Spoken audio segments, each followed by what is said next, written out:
Morning everyone. Hi, it's Claire here from Badger Forest School. How are you all doing?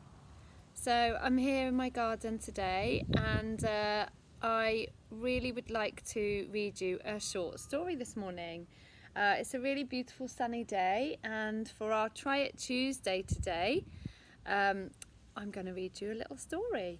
Now, the reason I'm not in my Badger Forest School kit today and I'm in black is because I feel really passionately about what's going on in the world at the moment with Black Lives Matter, and I think as part of my responsibility for running Badger Forest School and working with lots and lots of children and families and adults, I have been thinking for a long time about what I can do personally.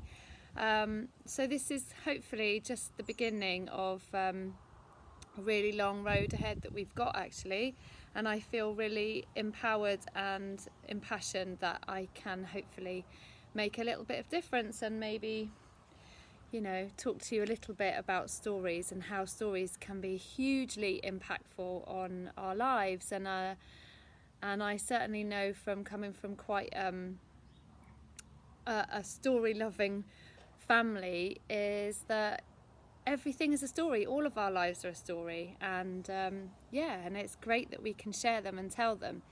So one thing that I would like you to do this week, if you can, and if you feel strongly about this matter, and even if you don't, just have a little look and see what you think. I have been listening to Virgin Radio at the moment, and it's not everyone's choice, I know that, but Chris Evans has been talking about Black Lives Matter, and what they do is something called 500 Words, which is a short story writing competition, and they're doing a pop-up one for Black Lives Matter. So your challenge is to have a look on the website, if you can, to write a short story. It can be up to 500 words, and the website is 500words.me, so that's M-E, 500words.me. I'll put the link below so you can have a look. But it's a fantastic story writing competition for children.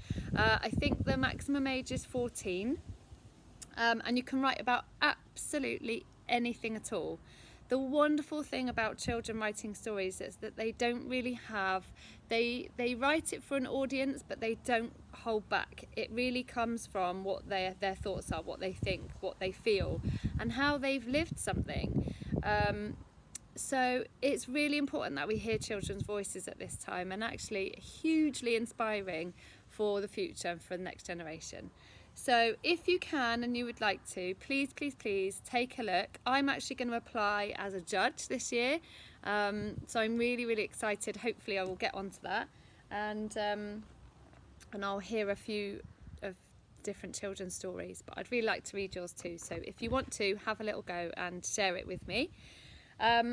So I've got a selection of books which I have got at home, but we're ordering lots more. I'm going to put lots of links on our page about different resources that you can tap into, so please do. Now, this book, I'm just going to read it to you, and I'll just show you the story. I'll show you the picture, sorry. It's called Snake, Horse and Toad, and it's a beautiful illustration. And this story is from West Africa. So I'm going to just hold the book so you can see. Once upon a time, there was a snake who owned a fine horse. The snake was very proud of his horse. He liked to go riding to show it off to all the other animals. One day, he took the horse out for a ride, and as usual, he coiled up in the saddle, feeling so proud and fine sitting there. It wasn't very long before he came across a toad. "Hey!" shouted Toad. "Look at you!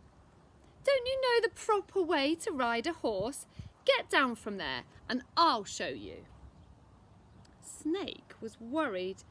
Maybe he wasn't putting on quite such a show as he hoped, so he slithered down from the horse.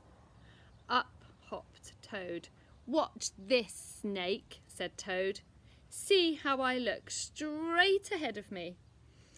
My back's quite straight and my knees are bent.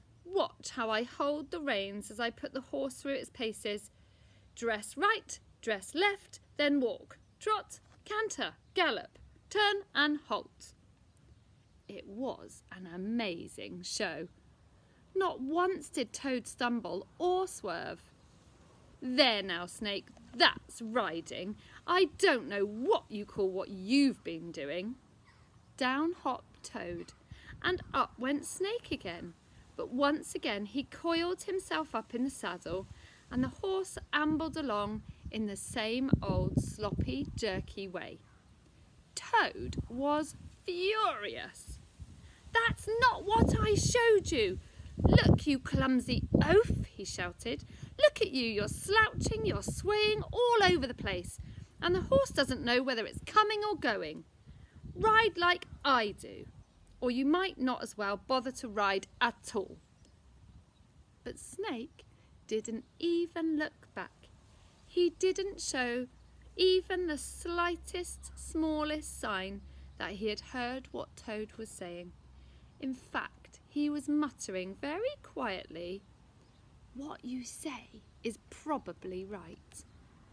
Thing is, I own the horse and you don't."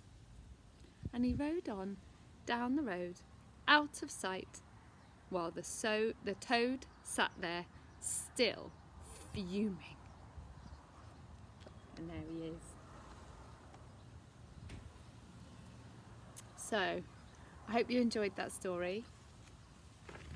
And like I say, please, please, please get involved if you can in the 500 words competition. You can write about anything you want and send it in to 500words.me, so .me. Good luck, everybody. I hope you're all doing well. Stay safe, stay kind, and I hope to see you all soon. Lots of love. Bye.